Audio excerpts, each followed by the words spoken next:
இஸ்லாமிய தீவிரவாதம் என்ற வார்த்தையை அறிமுகம் செய்தது யார் ஷானவாஸ் அவர்களே? சட்டமன்றத்துல இஸ்லாமிய தீவிரவாதம்னு கலைஞர் கருணாநிதி பேசிய போது, அது அந்த சட்டமன்ற குறிப்புகள் இன்னும் இருக்கிறதா இல்லையா? அதை பார்த்தீர்களா ஷானவாஸ் அவர்களே?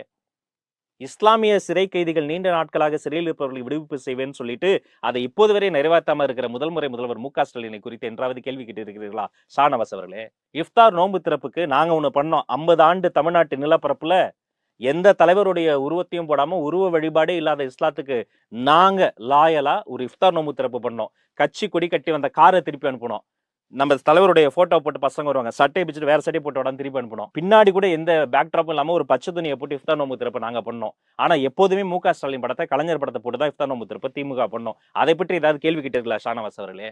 உதயநிதி ஸ்டாலின் தலைமையில ஒரு இஃப்தார் நோன்பு திறப்பு பண்ணாங்களே, அந்த வீடியோ இன்னும் யூடியூப்ல இருக்கு, நான் எடுத்து போடுவேன். நம்முடைய சொந்த பந்தங்கள் சாப்பிடறதுக்கான அந்த நோன்பு திறப்பு உணவை கார்பரேஷன் குப்பை வண்டியில கொண்டு வந்து இறக்குனானுங்க. அதை கண்டிச்சிங்களா ஷானவாஸ் அவர்களே?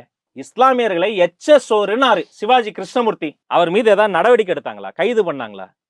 வேற யாராவது பேசியிருந்தாலும் இதே மாதிரி தான் அமைதியா இருப்பீங்களா?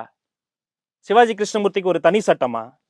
அவர் அறிவிக்கப்படாத சின்ன முதலமைச்சரா? உங்களுடைய லாயல்ட்டி எதுக்கு? மார்க்கத்திற்கா, சமூகத்திற்கா, உங்க கட்சிக்கா, இல்ல சிறுபான்மை விரோதத்தை மறைமுகமாக பேணி பாதுகாத்து வரக்கூடிய ஒரு பவர் ஃபேமிலிக்கா?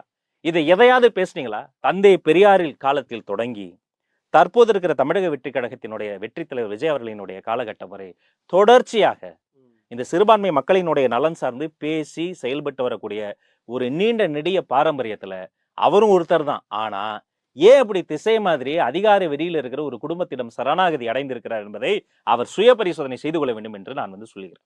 தலைவர் விஜய் அவர்கள் டெல்டா